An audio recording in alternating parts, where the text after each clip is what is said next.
Bonjour à toutes et à tous, le sujet de cette vidéo parlera des Kings de Sacramento et de Mike Brown. Le 28 décembre 2024, les dirigeants des Kings de Sacramento décident d'appuyer sur le bouton rouge et de limoger Mike Brown. Les Kings de Sacramento sont actuellement 12e à l'Est avec 13 victoires et 18 défaites lors du dernier match de Mike Brown, une défaite contre Détroit. Alors, on va analyser début de saison des Kings de Sacramento sous 3 étapes. La première, une reconstruction qui se profile à Sacramento. Les Kings de Sacramento se dirigent vers une reconstruction. Des rumeurs concernant De'Aaron Fox à San Antonio ont déjà été évoquées. Je ne pense pas que le renvoi de Mike Brown soit une si bonne idée car il est arrivé en 2022 dans une franchise qui coulait et qui a su la redresser en l'emmenant en play-off, ce qui ne s'était pas fait depuis 17 ans. Certes, les Kings ne sont pas partis pour jouer les playoffs, mais quand même, lui méritait de rester. Et à mon avis, il fallait plus limoger des joueurs. Un avenir plus qu'incertain chez les Kings. Les Kings sont en très mauvaise posture. De'Aaron Fox, à mon avis, est sur un départ imminent vers les Spurs pour former un duo dantesque avec Wembanyama. Duke Christie remplacera temporairement Mike Brown et je n'ai pas vraiment confiance en Duke Christie. Les joueurs comme DeMar DeRozan qu'on attendait très haut cette année n'ont pas vraiment répondu aux attentes, moi c'est un avis personnel. Le seul point positif de ce début de saison, excepté Domantas Sabonis qui a toujours des performances hors du commun et qui essaye lui aussi de faire passer les Kings pour un niveau respectable dans une conférence Ouest qui est extrêmement compétitive.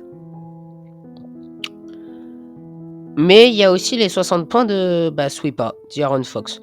Malik Monk n'a pas apporté grand-chose cette année, je trouve. L'adresse à 3 points des Kings, par contre, elle est horrible. Sachant que dans une conférence Ouest aussi relevée et une division Pacifique plus que compétitive, et imbattable avec par exemple les Clippers ou encore les Phoenix Suns, il est vital de savoir shooter à 3 points. Domantas Sabonis, lui, tourne à peu près 42% à 3 points, ce qui est énorme pour un pivot, tandis que le reste de l'équipe est à en dessous de 35%. Ensuite, la troisième et dernière étape, un coaching staff pas assez bon peut-être. Forcément, le transfert de Mike Brown a fait parler et pas n'importe qui, notamment Michael Malone. Autrefois coach chez les Kings, ce dernier n'a pas apprécié la manière dont comment Mike Brown s'est fait virer. Le head coach des Nuggets s'en est pris à Vivek Ranadiv, le président des Kings, sur la façon de transférer et de dire aux gens qui sont limogés. Il n'avait pas aimé le moment où Mike Brown s'envolait pour Los Angeles, et on l'appelle à ce moment-là et on lui dit qu'il est viré. C'est vrai que je reconnais que c'est pas vraiment l'idéal.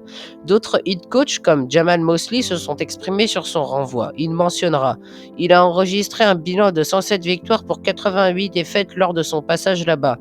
Il a un peu changé la culture en place grâce à son travail et je le dis car c'est un ami proche, pas uniquement un collègue. Il a été un mentor pour moi et je sais à quel point il est bon.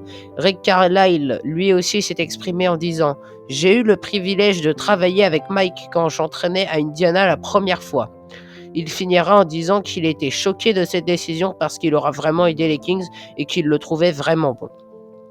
La conclusion maintenant. Les Kings ne sont pas prêts pour les playoffs cette saison d'après moi. Des transferts vont peut-être avoir lieu sans que ça fonctionne vraiment. Le nouveau coach n'a pas d'expérience et l'effectif a un mauvais pourcentage à 3 points en dehors de Sabonis, sachant que le shoot à 3 points en NBA est devenu vital.